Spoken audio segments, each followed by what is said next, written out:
Are we on YouTube? Can you check? Oh, uh, let me check. I'm just not sure how to check. Yeah.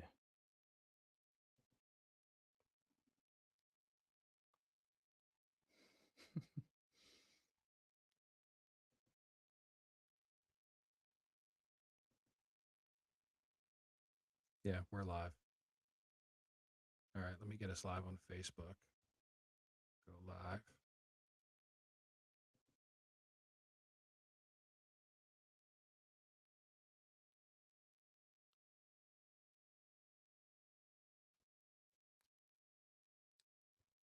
Okay, you're now live. You ready? Yeah.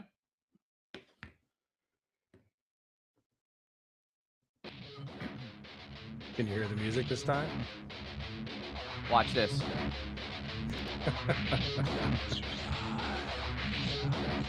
How's it go? Two.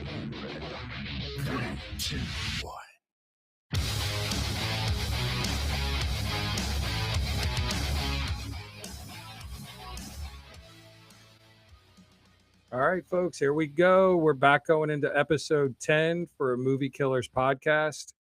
It's John. I'm here with Mark, as usual, with my sidekick.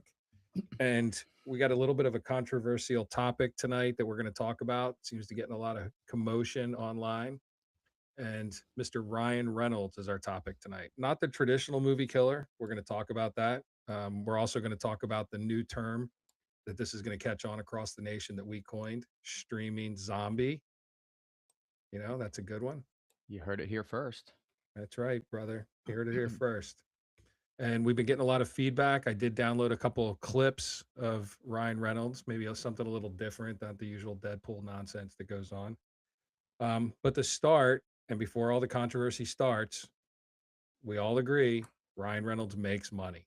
So I'm actually clicking through right now because I'm trying to figure out how I can find comments because for the first time ever, we promoted this nonsense a little bit today. I'm trying to figure out how, if people are watching, how we can actually get comments. I know how to do it on Facebook, but I don't know how to do it on YouTube.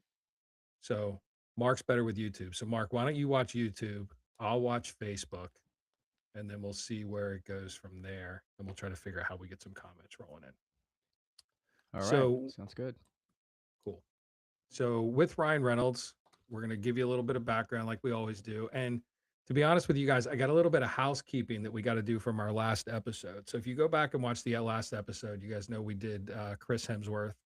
And man, what a bomb. We pretty much proved that if he's not in Thor, that guy, and I quote, he don't have two pennies to rub together. So one thing that we did not cover is Mr. Hemsworth place on the Mendoza line.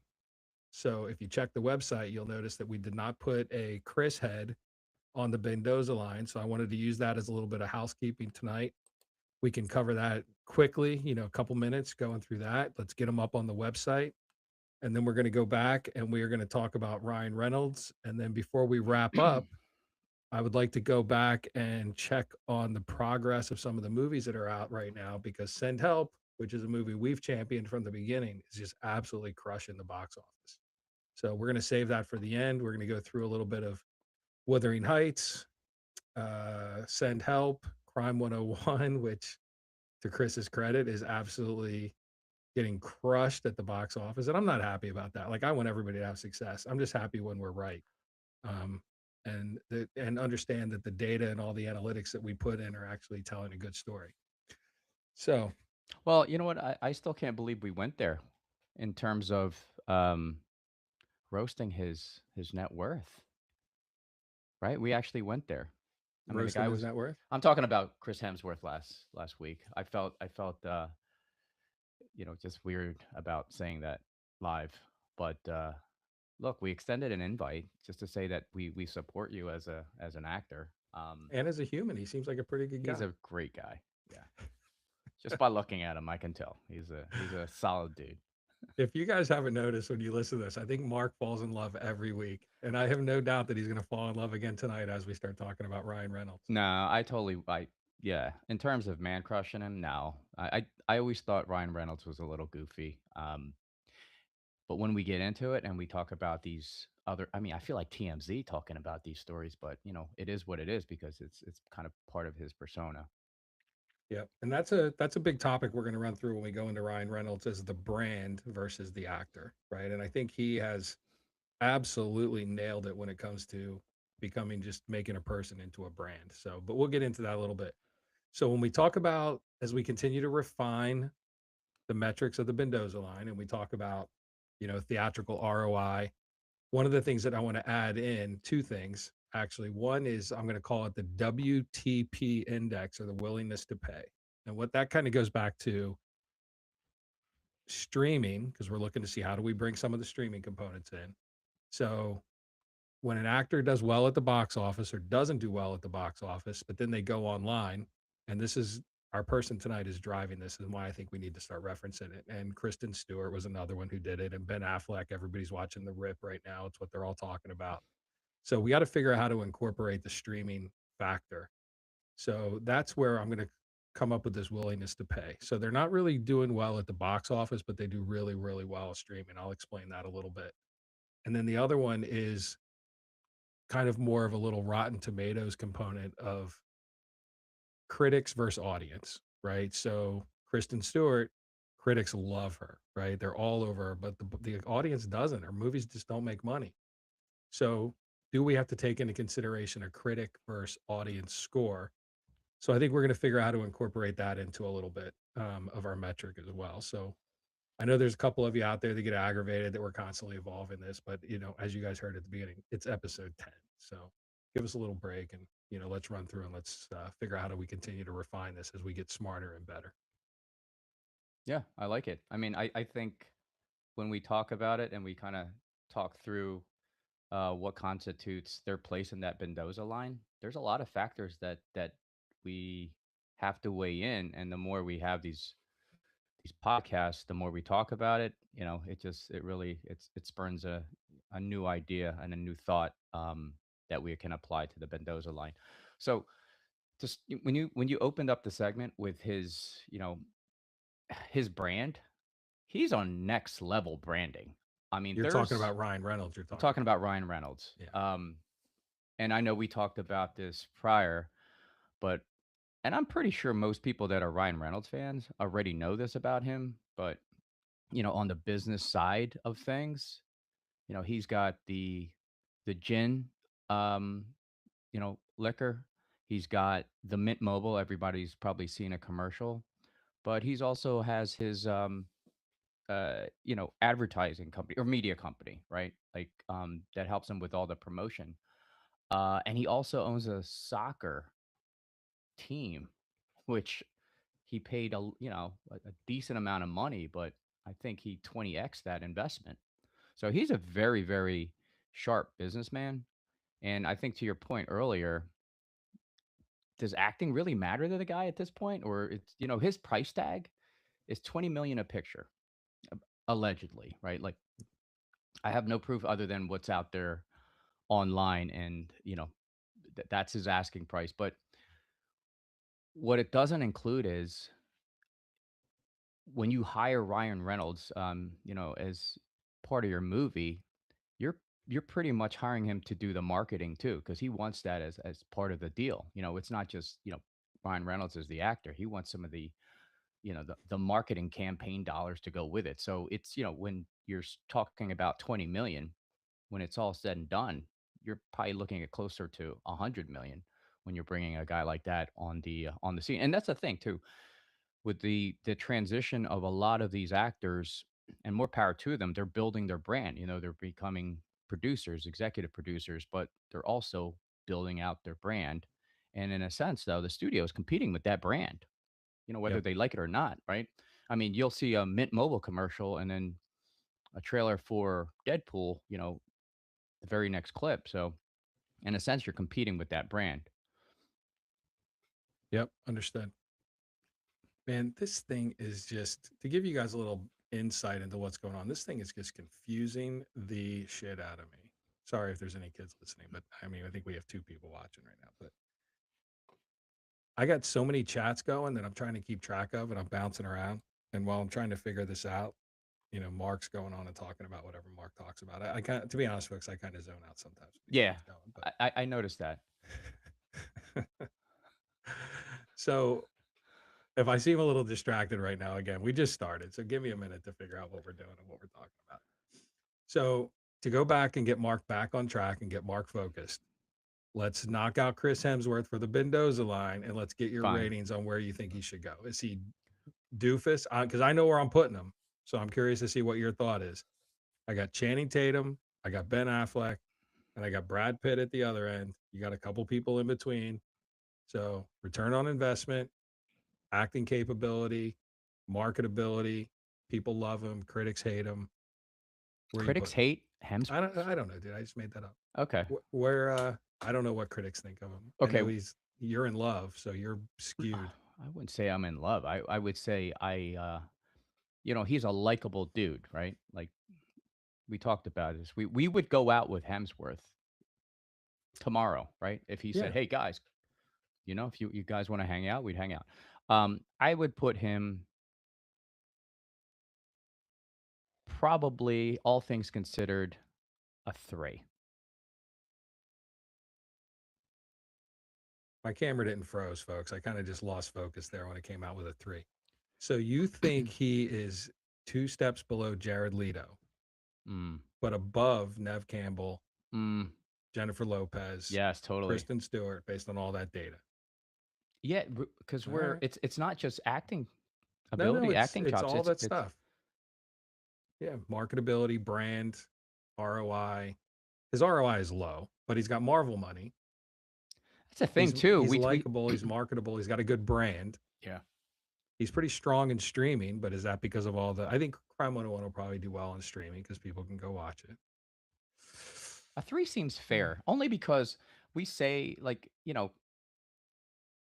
they're part of a franchise, like the Marvel franchise. There's 15 to 20 other actors that are in that franchise.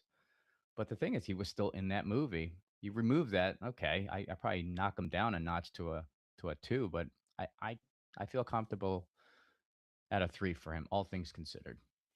Where'd you peg him? Put him at a -1. Wow.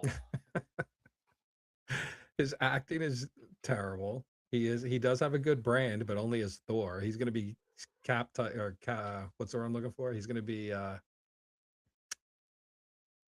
What? he's going to shit. He's going to be Jeez. basically cast as Thor or that type of role for the rest of his life. Typecasted? Typecast. Thank you. God damn it. I'm here to support, man. I Typecasted. I Okay. appreciate it. He's going to be typecast as Thor or something similar forever. But he has Mhm. a super strong brand. Like I'd go buy a $15,000 Citizens watch or whatever just because I saw him up on the billboard. But So, I what don't was know. how about that clip that you were putting out there with him, doing his little dance? Oh You yeah, were you were a big fan then. yeah. Bad times at the El Royale, Uh-huh. dude. That's because he had his shirt off and he's thin. He's looking good. We just lost 2 more of our Trump supporting watchers by having this conversation. You realize that, right? So minus a -1. Okay. I don't know if you're going to give him a 3. I think he's right up there with Channing Tatum. I don't think he has a lot more going. Channing Tatum's likable, marketable, ROI, like no, but Yeah. he has a little bit of a brand as a dumbass. So I'm. So do I we don't. do we average this out, or do we just stick with let's I go don't with know. I think we ask the audience and we come back and then we're going to we'll revisit this at the end of the show so we don't take up the whole show talking about Chris Hemsworth because the Ryan Reynolds story is good. Like it is a good Ryan Reynolds story. Yeah. All right. So I'm at a 3, you're at a 1. If we average that out, that's what Like a you said 1. -1 actually. So Yeah, I said he'd be -1. You said 3. I guess we wow. average out to like a 1. We got a Well, lot of ones. Like there's a yeah. lot of 1 actors out Yeah, there, but I guess that's because they're movie this killers. is a tough list. This is like trying to make it into you know, the football Hall of Fame, right? Like Belichick Well, didn't even make it first ballot. I mean, keep in mind we don't talk about George Clooney, Brad Pitt. Like Orson Welles is not going to show up as a movie killer on our show. hmm. Like so it's kind of our target group. All right. So what I want to do is I'm going to show you guys the epitome of Ryan Reynolds acting, and then we're going to show a quick clip. And then once we go through that clip, and I tried to pull something different, something that maybe the audience hasn't seen before. So once I show this clip, then we're going to go back and we're going to talk about Ryan Reynolds and how he ended up on our show and as part of our list. So here we go. There he is, the little do-gooder. Activate. Dude, We're still working on him. I worked on him myself. He's perfect. Drop in, dude, now. Who are you? Catchphrase. Catchphrase? Well, I haven't had time to think one up yet. Although catchphrase is a pretty cool catchphrase. Am I a role model? I don't know. I mean, I do know that you hear about actors complaining about how hard their movie workouts are. And I'll tell you, I don't have time for that. I've been at this 1 week, and I gotta tell you, it's coming in nicely. I start every day with a protein bomb. It's made exclusively of human muscle. It's completely organic and illegal. Did you notice his Acting aviation gin he was is pouring into that Mind over matter. blender? And judgment. And common sense. Sure, I don't fit into the Deadpool suit anymore. But life is about growth. Hormones. Well, I actually fathered our youngest daughter when I was this muscular. The child was born full grown and wearing shoes. Which was weird for Blake. Who is this? I don't know. I mean, he's just like you, but way better. I think he's gonna hit you. He punches so hard, but yet his hands are so soft. That's funny, right? Yeah. I mean, his Well, the funniest part is he drops his brands in all the stuff he He does, does. right? So I don't know. So guys, what we're going to talk about tonight, just to get us back on track and keep us focused, is and why we are calling him a movie killer is basically in the tradition of movie stars. Our theory is that Ryan Reynolds has completely rewritten the concept of movie stars within Hollywood. So it's while he's a movie killer, the actual concept is he is a movie star killer. And what I mean by that is he's not out there saying, I'm going to win an Academy Award. I'm going to have this broad range of characters that I'm able to play. I'm going to make you cry one day. I'm going to make you laugh the next. He's coming out. He's like, I'm Ryan Reynolds. I'm going to be Ryan Reynolds in every movie I'm in. I have a specific brand that's who I am. I'm going to drop my products. I'm surprised there wasn't a Mint mobile phone that he was talking on Hmm. while he had Wrexham playing in the background while he's pouring his aviation gin. So he does his flash marketing campaigns everywhere he goes.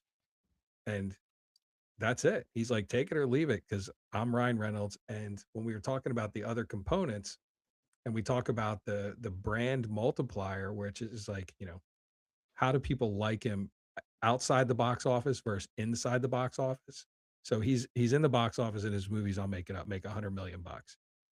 But all the branding and everything that goes along with that just goes right over to streaming. And then when you take it to streaming, they stream forever. So that's where the zombie streaming or the streaming zombie comes into play. So it's dead at the box office. It's died. It's made its money. It's gone, but it streams forever. You can go online to Prime, Netflix, any of the major streaming services that are out there, and you'll find a lot of Ryan Reynolds movies because his brand is so strong. People just want to go see him. So movie star killer, streaming zombie, because the stuff goes on streaming, it just lasts forever. So that's the concept that we're going to try to justify tonight in our crazy thought processes. But when you put it down on paper and you're having the conversation, it just totally makes sense. Yeah, I would agree in all points, but also I would offer up the last. I'm looking at his last 10 to 15, actually his last 20 movies in terms of budget versus gross dollars worldwide, and I went as far back as 2013, so quite some time ago. He was in a movie called Turbo, and I'm sharing this because outside of Deadpool and outside of any other franchise, he doesn't really ROI. He's one of those that is franchise dependent. But to John's point, he doesn't even need that. He's got so much brand power outside of the box office that a movie can lose money Ryan Reynolds will not. You know, he's making money, whether or not that that movie will be in the black or the red. But here's just a few movies that he was in that I'll rattle off. A Million Ways to Die in the West, $40 million budget, 87 gross. Criminal, 2016, $30 million budget, 46 million gross. Women in Gold, 30 million, 43 million gross. Mississippi Grind, 2015, 7 million and a whopping 2 million gross. And then comes Deadpool in 2016, 58 million, gross is 783. So that was a colossal hit for him. But And real quick, you know who the casting director was for that? did not. So that whole Sarah Finn that we were talking about earlier, he is very loyal to Sarah Finn, who's the woman who did all the casting for Marvel. Okay. So she also did Deadpool and Wolverine. She's done a couple other his movies, but he is he's one of those people that takes her with him because he knows and recognizes the fact that she can cast a movie and do well. So just want to throw that out there. Yeah. And that's the thing too. I'm looking at the rest of his movies, his last outside of Deadpool, Life. That came out in 2017. And that had a few other stars in it. Jake Gyllenhaal was in that. I can't remember the other person that was part of that. Okay, so Life, the budget for Life was 58 million, grossed only 100 million. Bad Boys for Life. He had a cameo in 2020. I mean, that doesn't really count. He is that a was big cameo guy, right? He does a lot of He is. cameos in a lot of movies. The Hitman's Bodyguard's Wife in 2021, 70 million, made 70 million.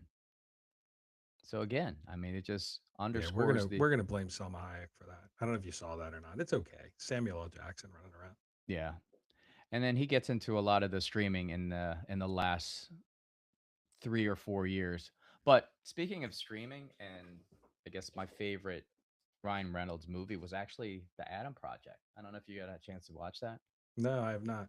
No. Maybe I did. Is that where the kid is like a clone or a robot or something? I think I did. He watch that. traveled. Well, I don't want to spoil, but basically, Mark Ruffalo's in it as well. He time travels. It's pretty. Got It was actually pretty good. But again, that was a streaming project. So $100 million budget. You have no idea how to audit the receipts there, other than our Yeah, they keep those real close. yeah. And you missed two of the big ones. Free Guy? Green Lantern. Green Lantern, 200 million budget, total revenue 220 million. I mean, for a while with Green Lantern, and he still makes fun of Green Lantern in some of his other movies. Like it was so bad that even Ryan Reynolds makes fun of himself for making that movie. But I think that's where he met Blake Lively too. I think she was in that. That's an interesting point. Yes, that's where he met her, and he was still married too. He was married Oh, to I didn't know that. Scarlett Johansson. Ah, I did know that. Yeah, Yeah. he's got a good He's got a history. track record. Yeah. He's Ryan Reynolds. But Right. the other one you missed that has Red one of Notice? my favorite actors, Jeff Bridges, Ripped, R.I.P.D. That's another $130 million budget, $78 million revenue. So he's had his losses in his career, just like a lot of people do. But he is true to himself and true to being Ryan Reynolds. Yeah, and this other one, Red Notice, it came out in 2021. Big budget, 200 million. It did gross 362, but when you factor everything else, that's probably just a little bit breaking even, maybe a little bit more than that. Yep. But yeah, outside of Deadpool, he's average in terms of ROI, or even less than average. Yeah, the one thing that I saw that was an interesting article is they call it the mask factor. Mm-hmm. And basically, when you take a mask off Ryan Reynolds and you give him a solo project or a solo opportunity to go out, those projects just do not do well. And he's somewhere in an average of about a $40 million loss once you take all the total expense and everything in. But, whoever brought Marvel into Hollywood they've made careers and they have made a lot of money for a lot of people. So it's I don't know if we focus on Marvel or if Marvel just has touched so many different actors and in so many different opportunities that it just, it's like the 6 degrees of Kevin Bacon. It just has its tentacles into everything. Yeah, no doubt. The other movie that was pretty good that we don't hear a lot of talking about is a movie called The Voices. I would put that on the list of Ryan Reynolds. Like it's one of his underappreciated roles. But if you, it's Ryan Reynolds playing Ryan Reynolds. I can't repeat that enough. But he basically plays a guy who's like goes off his meds and starts losing his mind, and his cat tells him that he should go out and just become a serial killer and start killing people. And it does different components from like the killer's point of view as he goes into different things, and it's I don't know. It just go watch it. I don't want to give too much away, but he's just like it's like Dexter. He's like this charming guy that you like and you're rooting for him, and all the whole time he's got this point of view where he's going out and just like sticking people in his refrigerator. Yeah, and So I it's and I think with Ryan too, over the years, right? He's Deadpool absolutely put him on the map. I mean, I was a big fan when Deadpool came out. I mean, I think I can't think of any other actor that can pull that off the way he did. And that's why my version of Ryan Reynolds will always be, him playing Deadpool. But I think, over the last few years or so, that that it factor, that you know, like that aura has kind of gone away, right? For people speculate it was that one incident a couple of years ago with it's actually Blake Lively, but that yeah. kind of carried over because he had said some things publicly that kind of backfired. But I think overall though, people just get tired of seeing the same actor doing the same thing. They get that persona fatigue, and I think he's just one of those guys that you see him in every movie, and when sometimes he tries to stay, play a role that's kind of out of his persona, like in, like Life, right? Yeah. You expect him to say yeah, like you want him to, or expect him to say something sarcastically funny, right? And he doesn't. So it's, it doesn't feel like a natural fit for him. Yeah, it's And hard to take him in a serious role, right? Because you know something sarcastic or wise is going to come out. yeah, and I think, studios are probably wise to that to see, how much range this guy really has because with all the dollars spent, right? They got to know I have to make X amount of dollars and, can this guy actually pull it off? Because you compare him to other stars that have, range, like a Denzel Washington, Leonardo DiCaprio, right? I mean, when Leo played in The Revenant versus Blood Diamond versus Wolf on Wall Street, right? He could pull it off because Yeah. he just has that range. Ryan Reynolds is not, he's not nearly, not even close to having that kind of range. Well, I think that's one of those things, which is why he's on this list. He just doesn't care, right? He's like, I got this brand, and we talk about this each episode of like net worth. I mean, Ryan Reynolds on paper's net worth is about 350 million. Like that's in his bank account. He's worth 350 million. Now on top of that, you throw Mint Mobile, which you guys have seen all over TV. So he sold that to T-Mobile for 1.35 billion, and he owned 25% of that company when he went into it. Then he got Aviation Gin, and he sold that to Diageo, which is a big holding company. They own a bunch of stuff. So he sold that for 610 million. Then he gets, guys, any movie he's in, his salary starts at 20 20 million. million. Yeah. 20 million. Because his brand is so stinking strong and people want to see him. And they know if they don't make money in the box office, they're going to make it on streaming because he is a streaming zombie. The stuff lives forever. And then he's got Wrexham with, Always Sunny in Philadelphia that he bought for 2.5 million, which can't think of the guy's name. I'll get it for you in a second. That brought him in and convinced him to invest in Wrexham. Wrexham is estimated to be worth over 100 million right now. So they still have that going. Then he's got shares, or he owns a 24% stake in the Alpine F1 team. If you guys all watch F1, dude, he makes Jared Leto and these other guys we talked about just look like they got Chris Hemsworth money. They look like they just can't even get through the day. So not on paper, like his overall value and his complete capital stake, it's in the billions. Like this guy's worth over $1 billion when you take all this other stuff put together and just, he doesn't give two craps about if you like Deadpool or not, to him it's a pet project, and he's just out there having fun being himself. So good for him. Yeah, I mean, the compared to some of the other actors that have gone the same kind of that same route, like I think of like Reese Witherspoon. She's worth, a ton of money too. But and then you get a guy like you compare him to like Dwayne Johnson. He's worth even more than this. Yeah, he's up in the billion too, right? But that's, that seems to be the formula to really, really catapult yourself in, that tier of, earners, right? Because you own a number of companies. I mean, at that point, your brand is a conglomerate, and kudos to him. And I don't know how much Blake, his wife had in part of that, but they're partners, right, in their production company. Yep. Sorry, I'm just looking up a couple things while we're talking. I'm trying to be prepared. It's hard for me to keep up with Mark with everything he does. I gotta constantly be living in Gemini and pulling data.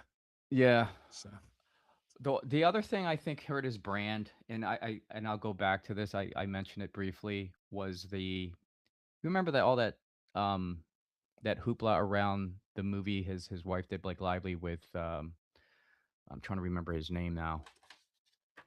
oh, the guy with all the controversy. What the hell was his name? Justin Baldoni? Justin Baldoni? Guarini? No, Baldoni. Oh. He was the director of that movie. It Ends With Us. Yeah.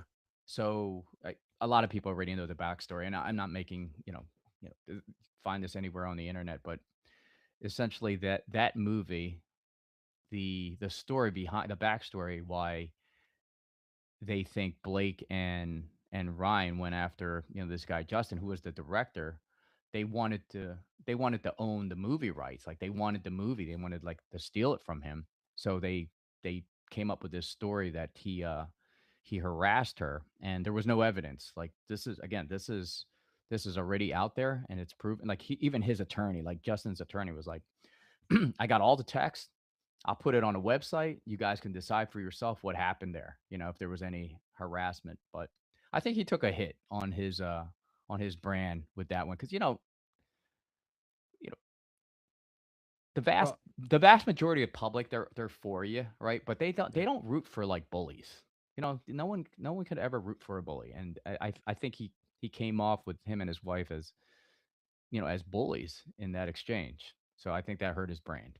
yeah, I'll give you something interesting, just my take on that. So I think it definitely hurt her relationship, her image. I think Blake Lively took a huge hit on that because she came off and, while they took everything and she sued and the whole deal, I agree. I don't think there was a lot of evidence that came back and said this really happened. But sometimes you got to take a person's word for it because there's not always evidence, there's not always proof. But I think from a social perspective, I think she caught a lot of flack. I think Ryan Reynolds kind of had a little bit of, I'm here to support my wife. She said this happened, and I'm going to continue to support her throughout, regardless of the evidence, because this is the woman I'm married to. So I think while he took a hit by being associated to her, I think he really just came off as being supportive. I don't know if anybody saw it, but when he was on Saturday Night Live and he stood up in the audience and he made his Yes. comments and she was sitting next to him, I think it came off a little smug and, maybe this is not the right time for a Yeah. personal appearance. But I compare it to the whole Amber Heard, Johnny Depp thing, right? So you went into that and you're like, man, Johnny Depp is such an asshole, right? And then you watch it and you go through and you watch all the footage and everything else, and you're like, I like this guy. Yeah.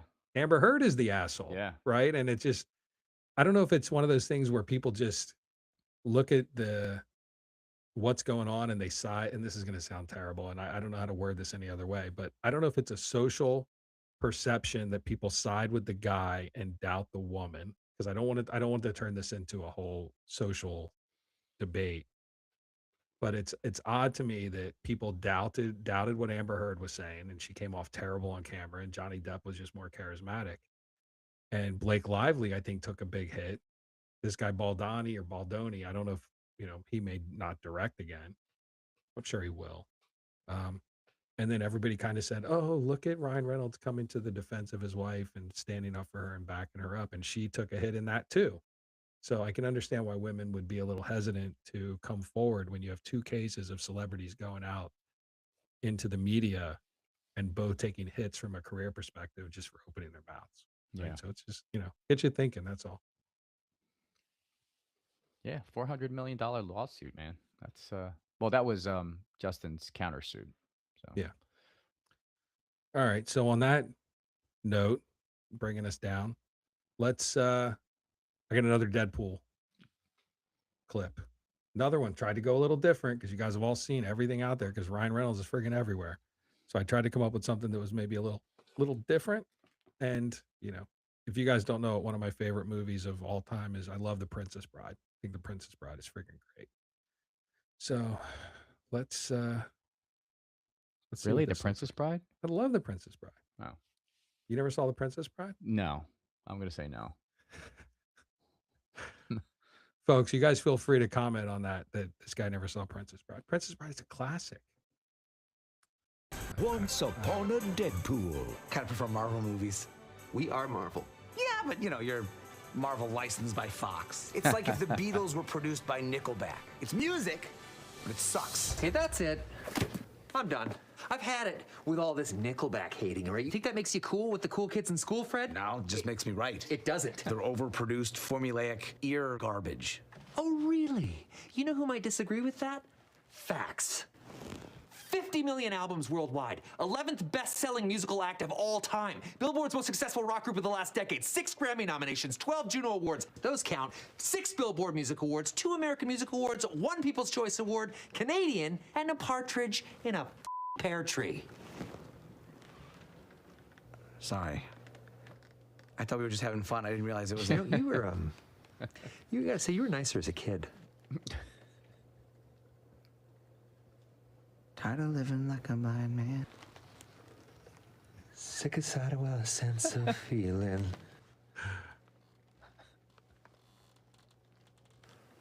This is how you remind me.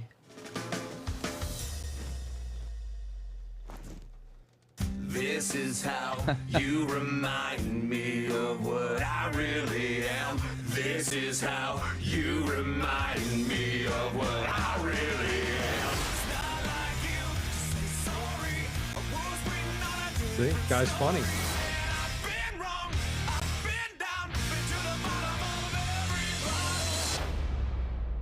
Dude, he's hilarious as Yeah, he's Deadpool, good. man. But you're not putting him on, on the door on the Titanic saying, let me paint you like I paint the French girls or whatever. Right. Like, you know what I mean? Like he's Yeah. no Leonardo. He's just Ryan Reynolds. Movie star killer. Yeah. We say that, but I mean, he's another guy. Just he really stayed in his lane. He invented his own lane and then some. Yeah. Which is another reason why, you guys, if you listen to the other episodes, why he fits so well into our show. Stay in your lane, do your thing. He could give Ben a few tips, just be yourself, Channing Tatum. And Ryan Reynolds said, I'm going to embrace it. I'm going to do it. And I love it because that's who I am. And this is who I'm going to be in every movie. I don't even care what it's about. So it's good stuff. Yeah, and you know what? You would think that the typecasting and the persona factor hurts him, but I mean, his in his prime, the charm sells marketing. I mean, it might not always sell tickets when he's on his own and doesn't have a franchise behind him, but he makes it work, man. And Yeah. I think when you called it earlier, the shift to the streaming economics, man, I think he just created that, like, well, not just him and him alone, but he's one of the guys that really started that, or created that blueprint of how to really, leverage your talents and, maximize your potential earnings, man. Like, who would have thought, right? Streaming video like 10 years ago, 20 years ago? Yeah. You said it before. I mean, COVID changed the whole landscape of everything that's going on when it comes to movies, right? When everybody had to stay home and people love movies. They love movies for 100 years. So when people have to stay home and they want to watch something and they can't go to the movies, and streaming just exploded, Netflix and Prime and Pluto and all these other channels and stations. I mean, you guys in the news see the debate that's going on right now with, what is it, Warner Brothers and Paramount and everything else on the bidding wars that are taking place. I mean, people want that streaming vector, that streaming vertical. And Yeah. Ryan Reynolds, like he did with the mobile business and he did with his gin and he's done with Wrexham. He's like, I'm embracing the streaming platform and I'm going to take my brand to streaming. And, you know, you got to respect and admire him for that, that he just maximizes his movie star lane, you know, his vertical. Yeah. And, you know, the other thing that's funny is one of the things that you see online is, you know, critics, and this goes back to, you know, kind of one of the movie killer factors or the Mendoza factors of critics versus audience. The critics hate it, right? Like one of the critics' comment was, it's like watching a 100-minute infomercial because you never know where something he does is going to pop up in the middle of the Yeah. of the movie, right? But he's like, I'm doing it, guys. We're going to put Aviation Gin. And, you know, I think there was the one time where the woman got I don't know what it was, a Peloton or something that their husband got her for Christmas. And it went viral because he got her like workout gear for Christmas. And then Ryan Reynolds is like, hey, let's put her in our commercial. Hey, you know what you should have got instead of a Peloton? You should have got Aviation Gin, right? So he just Right. grabs whatever the hot topic is and said, I'm going to throw this out and I'm going to market it. So it's And very interesting to talk about this guy. for Marvel, wasn't Deadpool? I'm pretty sure it was the first R-rated movie that they greenlit, right? Because Yeah. I at one point I thought it was Blade, but Blade wasn't R-rated. Yeah, I think you're right. And he was in Blade 3 with another movie killer that we have yet to talk about, Jessica Biel. Oh, I thought you were going to say Wesley. No, I like Wesley. But Jessica Biel is a bomb happening. You know, Justin running around. I'd love to be in their house. God. Yeah, but she can't make a movie worth a damn. I mean, that's not Justin Timberlake's fault. Is What, it? that his wife can't act? No, that's not his fault. She was Yeah. born that way. No. Maximum terrible. Effort is the name of his marketing company. So Maximum Effort, yes. Yeah. If you guys are interested, look up Maximum Effort and read the story around Maximum Effort. But they have a very specific, like, you know, they call it flash marketing, but it's, you know, like everything else he touches, it's good stuff. Yeah. We I don't know if we talked about it or we touched on it, but uh his as a movie killer and as a studio killer. So, you know, you've heard a lot of and they're not even rumors anymore. I think it's well documented and well known that sometimes he doesn't get along with the other actors, Yeah. right? I've heard even like the likes of Denzel Washington take shots at Ryan Reynolds for his, you know, the way he acts at the, you know, on film, or the way he acts period on set. Um there was this one actor, what was her name? It was in the movie Life, Rebecca Ferguson. Okay. There's an interview on her about this, and she doesn't call him out by name, but people figured it out that that was definitely the film that she was referring to. But she basically called him insecure idiot, and she refused to do a scene with him after at some point she was like, I'm not going to do a scene with him. I'll do a scene with a pole and a tennis ball because it was all CGI anyway. And she caught she caught flack for doing that because a lot of her peers were like, don't do that, you know, this guy's got clout. And she was like, I don't give a shit, you know, he disrespected me on the set, I'm gonna call him out. And she was like, the one thing that she didn't like is no one really had her back on the set, which is, you know, that's kind of shitty, right? You know, Yeah.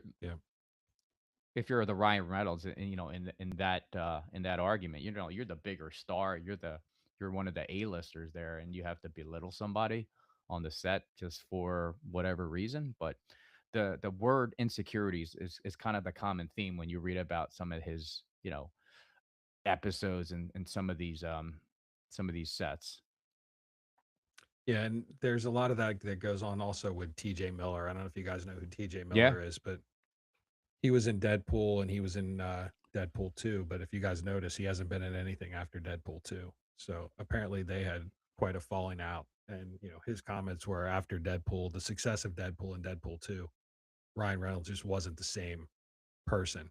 And apparently he's, condescending, arrogant, kind of mean to some of the people on set. Yeah. And guys, this is all secondhand. We have no idea of the No, he reality of said this, it. but No, TJ Miller said that in an like candidly in an interview. He was like, we were just about done. We were doing this.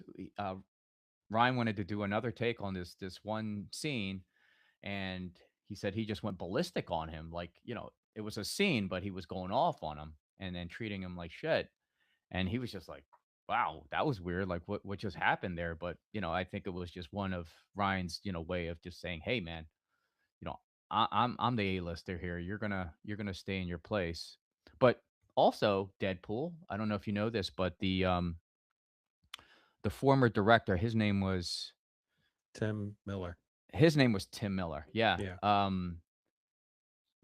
Refused to work in any more of the Deadpool sequels because he said Ryan Reynolds his possessiveness drove him from that franchise. So he's like, "No, I'm not going to do it anymore." So, again, these stories are out there, and this is coming. This is not hearsay. These are coming from actual interviews Yeah. from these people that speak to it, and they don't care at this point. This is 10 years ago. They don't give a shit.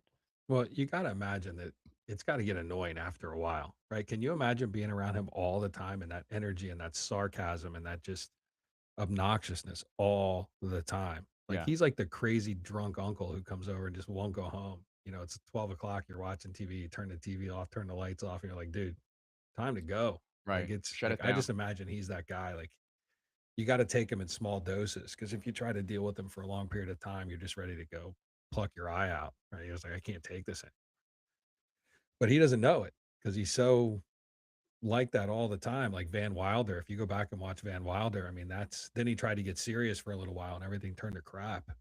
And then he just went back into Deadpool and said, you know what? I'm just going to be the Marvel Van Wilder and just be sarcastic and obnoxious and crazy. And nobody else in Hollywood can play Deadpool. I mean, because Deadpool's Ryan Reynolds. I mean, it's just spot on to his personality. Yeah. So, 100%. all right. So you guys heard it here. Streaming Zombie, new theme we're going to start. You guys that'll pick up. You'll start hearing that more on like the Entertainment Weekly and some of the other shows. We started it here first. Ryan Reynolds, movie star killer, and the fact that he focuses on his brand and not acting range or depth or anything else. He's about Ryan Reynolds. He doesn't hide it. He talks about it, and it's been hugely successful for him. So Chris Hemsworth, -1 on the Mendoza scale. Minus Just one. around. I don't know. We'll talk But, about it. yeah. And then I think Ryan Reynolds, I think he's like maybe his brand is just friggin' out of control. Like I don't even know how you can come back and his brand is a 10. I mean, there's nothing else you can compare. No, his numbers are hard to argue. As one dimensional as he is as an actor, man. But again, it's because of the help of that franchise. You remove that, he's barely breaking even. So Yeah, and he's not a good actor. You know what I mean? Like he just plays himself, but if you take the RI on his movies, pretty high overall when you add it all together. But his acting ability to me is like a -3. I mean, his acting, I think Channing Tatum has more range than Ryan Reynolds when it comes to acting, but every other factor that you calculate into the Mendoza scale just pushes him way, way up. yeah, you know what? I agree with you that Channing has more range, and it's only because I got to watch Roofman, which you refused to watch. Guys, this is going to be a running joke. We hit episode 100. I will watch Roofman if we ever make it that far. So year 3, I will Yeah. go back and watch Roofman. There you go. So where would I put him on the Mendoza line? I don't think he's. The problem is his persona. For me, it's just so overpowering that I can't even take him seriously as an actor because all I think about is all the Deadpool scenes and Mint Mobile.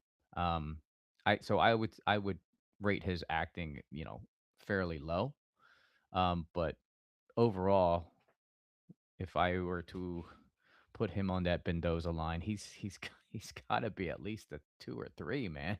I agree. I think he's got to be in there because his you know, the streaming, everything else that goes along with it. I don't want to repeat it all because we've talked about it a few times, but everything else that goes along with that just takes him over the top. So I think we can give him a 3, right? Because his brand is so strong and his acting ability just is Yeah. so bad, but he's not. But on a technicality though, John, like, so we talk streaming, right? He's a absolute Yeah, stud. strong. But the streaming success, it doesn't show in a traditional box office chart. So it's hard for us to measure or count that as ROI. So on a technicality, are we even factoring that in to the Mendoza line? That's a hard. I mean, that's something to think about because you don't ROI that, right? You can't. It's impossible to. Yeah, I think what we're going to have to do is we're going to have to come up with some way to start gathering some more streaming data, right? So I think what I'll do is I'll take this week before we get into the next episode and just start focusing on how do we start pulling length of stream time, subscriber acquisition. There's a couple other factors. I started looking at it and then I got distracted by some other stuff. But I think what we do is we just start focusing on streaming. I think we got box office down pretty good. I think we got some pretty good metrics that we talk about for box office actors. But, to the point that you were making, streaming it's becoming too influential in an actor's success. But it's a black box. There's not a lot of data out there right now. But we'll work on it. We'll add it in. Put it as a place to improve, I guess. Yeah. All right. So let's talk a little bit about some of the movies that we covered before. So you guys know I was pretty down on Wuthering Heights. Beat that up pretty good. So let's start with the easy one. So we know Send Help is something that we had focused on and was doing pretty well. So Send Help had roughly a $40 million budget. Going to the website so I can keep our numbers consistent. So Send Help had about a $40 million budget. Last time we updated it was about 50 million. As of today, Send Help is, any guesses? I'm going to guess 120. No, not that good yet. It's at about 85 million as of end of February. So 85 million on a $40 million budget, but there was not a lot of marketing that went on with that. So they're already considering this movie a success. They're saying it's already earned its money back and it's in the profitability stage right now and just doing pretty well. So it's continuing to move on. It's continuing to do well. It's projected internationally to do well over 100 million because while it slowed down a little bit at the box office, it's still going pretty strong. And this thing came out at the beginning of February. So it's running strong. Yeah. How about Crime 101? Where's that stand? Because that just came out the last couple weeks or so. Yeah. Oof. I looked at this earlier. Like, let me pull that up. It's slowing way, way down. So Crime 101 was coming in at a $100 million budget, approximate. It's going to have to do somewhere around 200 plus million just to break even. As of today, take a guess, and then cut in half, whatever you're going to guess. I'm going to guess 58 million. 47 million. Wow. Big bomb. So it is, and it's slowing down. It has no momentum. It's not continuing to grow or do better. It is what it is. They're projecting that thing's going to do about 90 million max. And that's coming off that $100 million budget. So it's a huge loss for Mr. Hemsworth, Mark Ruffalo, Halle Berry, and the whole crew. So unfortunately for them, it's not doing well. Yeah, those heist film flicks, right? You got to be really, really creative nowadays. I mean, I feel like we've seen well, what was the number? You said like 4,000? Yeah, 4,000 heist movies have been made in the last 30, 40, 50 years. Yeah. I mean, good Lord. All right. So last number we're going to check. Then I saw something funny that we're going to make a call back to one of the earlier episodes. I don't want to forget.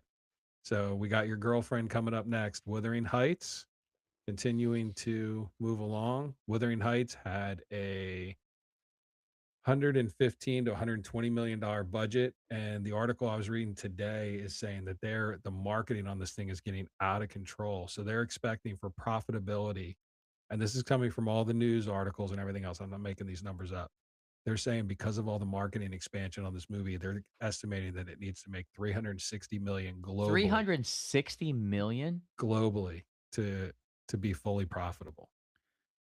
I wonder if they do that as a marketing ploy and just, are they begging for people to watch it to say, "Oh, we got to make 360 to break even." I saw that movie. I mean, where the hell would you say the budget was 120? 120, yeah. I mean, I could have. I don't see where that. I mean, outside of salaries. Okay, It's got to be salaries. it was shot on location, I assume, because there was a lot of, rolling hills and the landscape was pretty grand. Most of the movie was shot in one. I mean, it looked like a castle, but it was probably just a very large home back in the day. Actually, so two locations, like two scenes. Yeah. One house versus the other house, and the all the space in between. So I don't know where these budgets get carried away So with. Margot Robbie's salary and Jacob Elordi's salary together are about 15 million. That's it? Yeah, she got over 12 and he got a little bit over 1. So if Yeah, you but she round up, it's about 15. Didn't she executive produce this one as well? Yeah, her company. Yeah. Okay, so she's going to get the back end dollars as well. Man, that's a lot of money. The funny thing is, I'm reading back to the streaming part to talk about Wuthering Heights a little bit. Apparently, Netflix came in and said they wanted to make this movie, and they were offering $150 million budget and higher salaries. And Margot and her production company came back and said, nope, we want theatrical release, and favored the lower budget and lower salaries through Warner Brothers. So Netflix tried, but they would have lost even more money. Because right now, this movie is at. Sorry, guys, I'm bouncing between like 22 different things.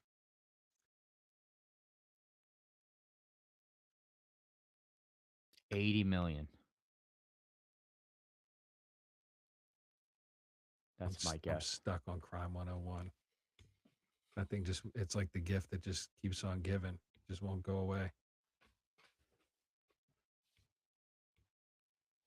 Here we are. Sorry. 160 million worldwide. So it's the international box office is actually significantly higher, a third higher than the domestic box office.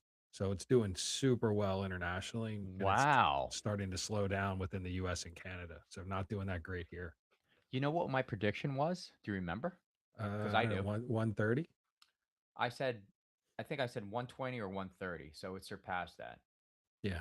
You were really down on it from the start. I think you said Dude, it hasn't even made half its money back. you said like 78 or 80 million dollars, man. All I know is, according to the website, and there are no numbers on the website, this thing is not making its money back. No, you're And- right. Yeah, I think you're dead on right about Yeah. it not making its money back. But wow, 360 to make money. That's Yeah. absurd.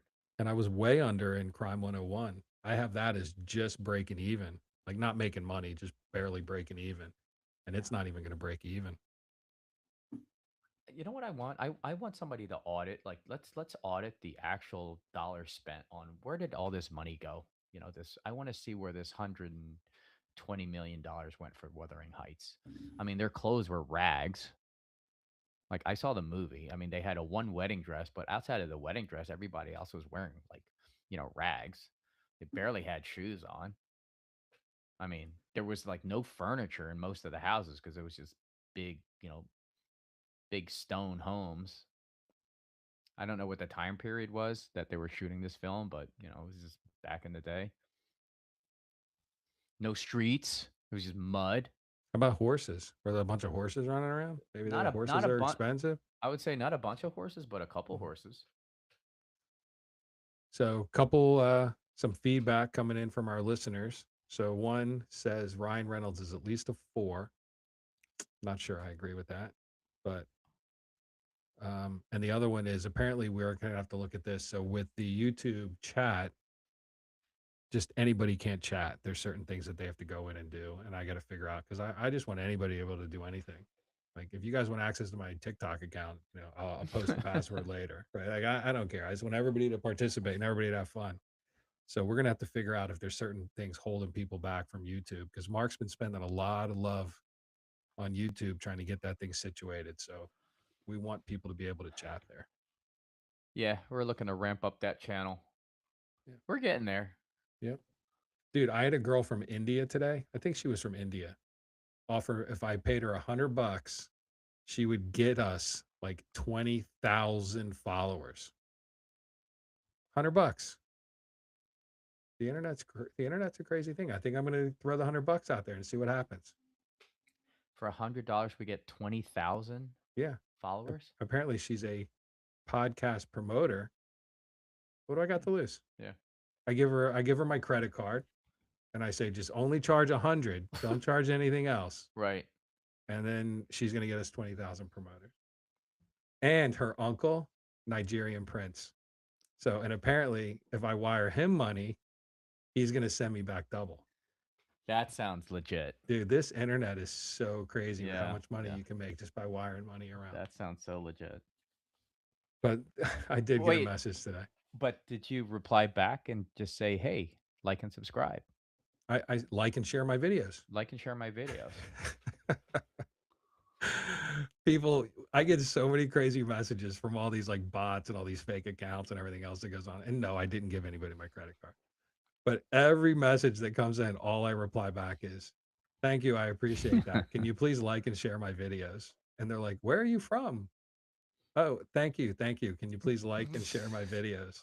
I don't understand. Yes, please just like and share my videos. They probably think you're a bot. I don't know why that's so funny. That's like the penis joke from the other guys. It's just so funny to me. I just laugh about it. All right, so we're hitting our time. What do you got? I was gonna say, was there what other comments? Anything interesting or?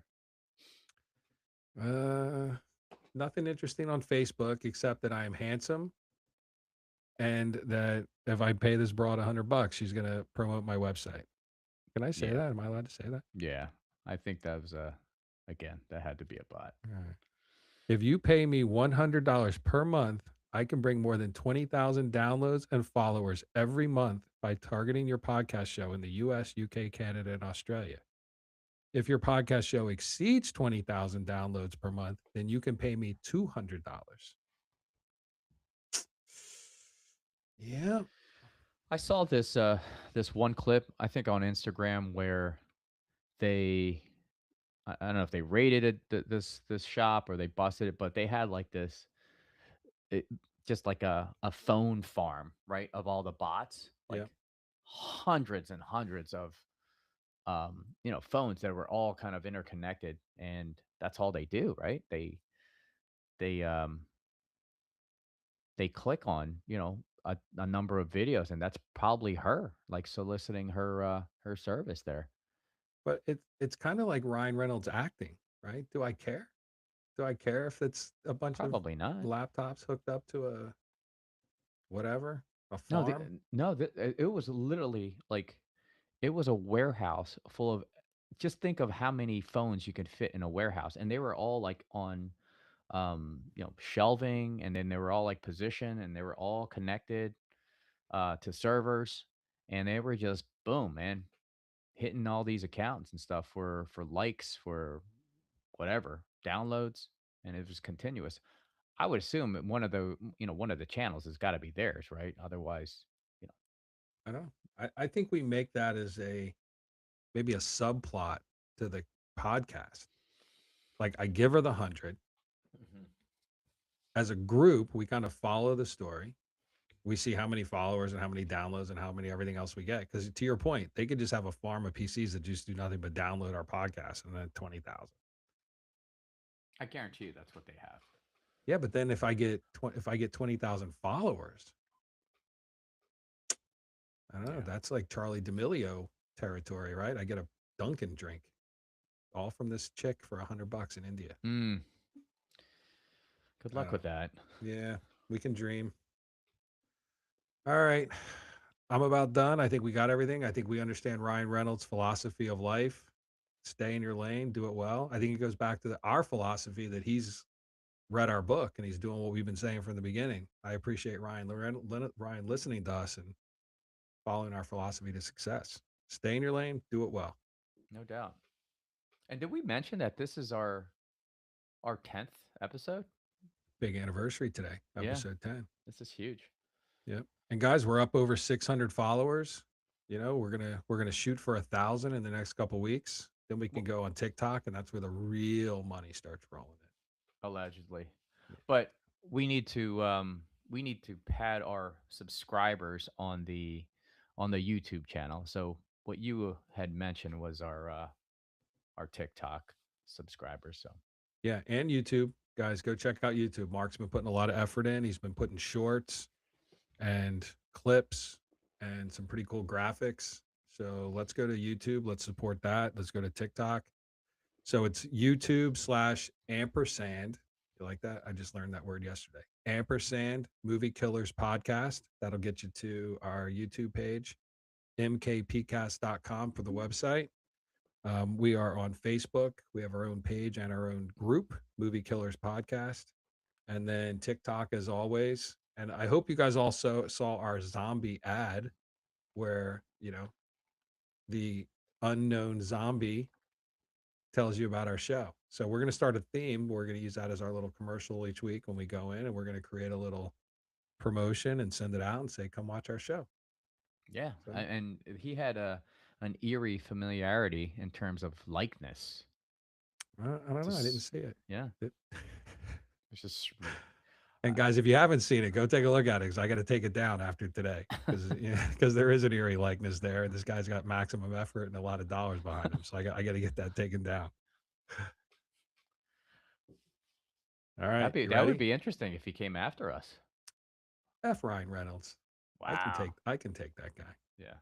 Yeah. Yeah. Hold Plus on, we're- let's take a look. Let me see if I can jump to it Yeah. real quick. That'd be great. Here he is, the little do-gooder. Activate. Dude, We're still working on him. I worked on him myself. He's Am I a role model? How hard their movie work. I start every Look at day this with guy. a protein to the Deadpool suit anymore. But life is about growth. Hormones. Look at that guy. I can take that guy. Look at the size of that noggin. But look at the He- size to his head proportionate to his body. I You mean, think that's AI? that's 100%. Yes. Yes. I don't know. It might be AI. All right, Ryan, buddy. We're gonna wrap it up there. We're gonna leave you up on the screen with your doofus look on your face and your big head. Might make this my background. Yes. I think next week I'm gonna buy some aviation gin. You think he needs the money? He might. I think he does. Yeah. You know, he's got to pay his players for Wrexham so he can keep moving up. Yeah. All right, folks. And last week I got a lot of grief over the fact when I said this is my favorite part of the show. I didn't mean the end of the show. I meant that I like the music that we play when we start and end the show. So I wanted to throw that comment for anybody who's stuck with us this long. I didn't mean I like the end of the show. This is the kind of stupid crap I get grief over. Hey, what'd you think of the show? You guys sounded great. You did great. No. Why'd you say you like the end? I like the hat comment. I think that's so far that's my favorite. Yeah, I think he's listening. And if he's listening and watches on YouTube, screw you. I like wearing a hat. So let's throw that out there. You tell him, Ryan.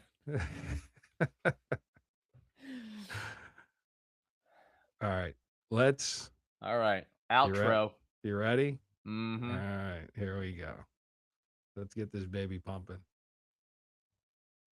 Hold on. It's coming. I got too much stuff running. Here we go. Can you hear it?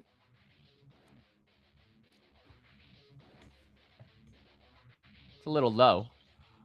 How about now? I'm going to crank it up as we get ready to roll out, folks. Have a great night. I hope you enjoyed the show, and we will be back next week.